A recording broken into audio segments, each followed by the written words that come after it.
Hello दोस्तों, स्वागत है आपका हमारे चैनल रेडियो स्टेशन में। दोस्तों, आज की जो कहानी है जो हम आपको सुनाने जा रहे हैं वो एक पिछली कहानी का सेकंड पार्ट है। आप पिछली कहानी को भी अगर आप सुन लेंगे तो वो कहानी आपको अच्छे से समझ में आएगी। तो जो पिछली कहानी में मैंने आपको बताया था तो उसका कुछ रिकैप आपको बता देता हूँ।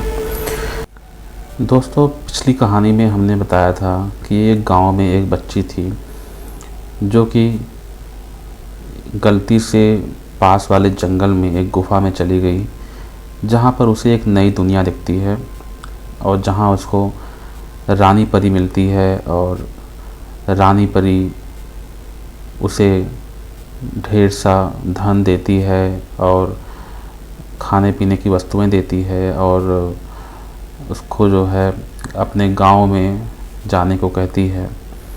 फिर बाद में वो रानी परी उस बच्ची से मिलने अक्सर गांव में आया करती थी। तो दोस्तों, इसके बाद की कहानी क्या होती है कि वो जो बच्ची होती है वो रानी परी से अक्सर वो मिलती थी, रात में उनसे बातें करती थी और उन लोगों में एक लगाव हो गया था, आपस में काफ़ी एक भावनात्मक लगाव हो गया था। फिर दोस्तों, एक बार कुछ ऐसा हुआ कि काफ़ी दिन तक रानी परी उससे मिलने नहीं आई, उस बच्ची से मिलने नहीं आई। तो उस बच्ची ने सोचा कि क्या बात है कि रानी परी आजकल आती नहीं है उससे मिलने। तो वो बच्ची भी काफ़ी मिस करने लगी रानी परी को। तो वो एक बार रानी परी से मिलने के लिए फिर उस गुफा में जाती है और जैसे ही उस गुफा में जाती है तो अंदर जाने के बाद वो देखती है कि वहाँ का नज़ारा काफ़ी अलग था।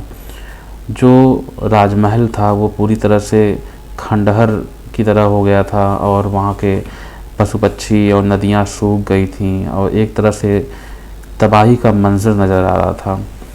तो वो बच्ची जल्दी से उस महल की तरफ दौड़ के जाती है और अंदर जैसे ही जाती है तो देखती है कि रानी परी बेड़ियों में कैद होकर वहाँ पर पड़ी हुई है।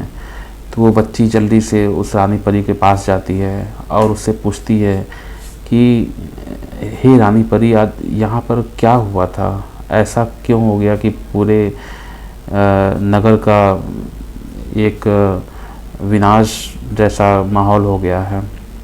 तो रानी परी ने उस बच्ची को बताया कि बेटा, एक दिन एक राक्षस आया था और उसने मेरे नगर को तबाह कर दिया और मैं कुछ कर न सकी और उसने मुझे यहाँ पर कैद कर दिया और मैं बेबस हूँ। तो वह बच्ची पूछती है रानी परी से कि आप ये बताइए कि मैं क्या कर सकती हूँ आपके लिए, मैं कैसे इन सभी चीज़ों को सही कर सकती हूँ। तो रानी परी ने कहा, बेटा, जो मैंने तुम्हें एक जादू की छड़ी दी थी उसका एक कोई दूसरा पार्ट है और वो मेरी बच्ची के पास था बचपन में, जिसे मैंने गुफा के बाहर छोड़ा था। अगर वो छड़ी तुम्हें मिल जाती है तो उन दोनों छड़ियों को जोड़कर एक अस्त्र तैयार होगा जिससे उस राक्षस का विनाश संभव है। और वो राक्षस मेरी एक अंगूठी को ले गया है जो एक जादुई अंगूठी है जिसमें मेरी सारी शक्तियाँ निहित हैं। अगर वो अंगूठी तुम ला के मुझको दोगी और मेरे दाहिने हाथ के रिंग फिंगर में अगर तुम मुझे पहना दोगी तो मैं फिर से ताकतवर हो जाऊंगी और मैं सारे नगर को फिर से पहले जैसा कर दूंगी। तो वह बच्ची पहले तो खुश होती है कि चलो कोई रास्ता तो मिला जिससे मैं रानी परी की हेल्प कर सकती हूँ।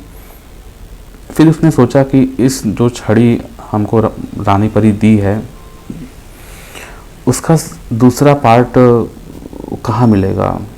तो वो यही सोचते हुए वो अपने गांव आ जाती है। तो उसने अपने माता पिता से पूछती है कि ऐसी सी बात है, वो सारी बातें वो बताती है। तो उसके माता पिता को उसके बचपन की एक बात याद आती है कि वो बचपन में उस बच्ची को उस गुफा के पास से ही वो बच्ची को ले आए थे और उस बच्ची के पास पहले से ही एक जादू की छड़ी थी। तो ये बात उन्होंने बहुत ही कठिनाई से उन्हें लगा कि कहीं मैं अपने बच्ची को बताऊंगी तो कहीं ये मुझसे दूर ना हो जाए, लेकिन रानी परी की सहायता के लिए उनके माता पिता ने उस बच्ची को सारी बात बताई कि वो छड़ी हम लोगों के पास है और तुम शायद रानी परी की ही बेटी हो, जो कि हमें जंगल में ही मिली थी। तो वो बच्ची काफ़ी भावुक हो जाती है। फिर वो अपने माता पिता से उस छड़ी को लाने को कहती है। जैसे ही वो छड़ी उसके माता पिता लाते हैं तो रानी परी जो उस बच्ची को छड़ी दी थी, तो वो दोनों छड़ियों को जब वो जोड़ती है तो वो ऑटोमेटिक एक दूसरे में जुड़ के एक बड़ा सा अस्त्र, जो लगने में भी दिव्य लग रहा था, वैसा बन जाता है। और वो बच्ची समझ जाती है कि अब मुझे आगे क्या करना है। वो जल्दी से ही तेज़ी से गुफ़ा की तरफ बढ़ती है और उस गुफ़ा से होते हुए रानी के महल के रास्ते से होते हुए वो उस नगर को जाती है जहाँ पर वो राक्षस रहता था। फिर वो बच्ची अपने छड़ी की मदद से और छड़ी की शक्तियों की मदद से उसने उस राक्षस पर विजय हासिल की और उस राक्षस से उसने रानी परी की जो अंगूठी होती है, दिव्य अंगूठी, उसको प्राप्त किया और जल्दी से वह रानी परी के महल में पहुंची। और पहुंचकर उसने रानी परी के दाहिने हाथ के रिंग फिंगर में वो अंगूठी को पहना दी। और जैसे ही वह अंगूठी को पहनाती है वैसे ही रानी परी की सारी शक्तियाँ उसे मिल जाती हैं और वो एक ही झटके में पूरे महल को और पूरे नगर को अपने शक्ति से फिर पहले जैसा बहुत ही सुंदर और खुशहाली भरा बना देती है। और उसने बच्ची ने भी उसको सारी बात बताई कि मेरे माता पिता मुझे जंगल से ही पाए थे और ये छड़ी मेरे पास ही थी, जो पुरानी छड़ी थी। और इस तरह से रानी परी भी समझ जाती है कि ये बच्ची मेरी ही बेटी है। तो उस रानी परी ने कहा कि बेटी, अब वो समय आ गया है जब मैं सारा राज्य तुम्हें सौंप दूं। और इस तरह से वह अपनी दिव्य अंगूठी उतार के उस बच्ची को, जो कि अब बड़ी हो चुकी थी, और उस बच्ची के रिंग फिंगर में पहना देती है उस अंगूठी को।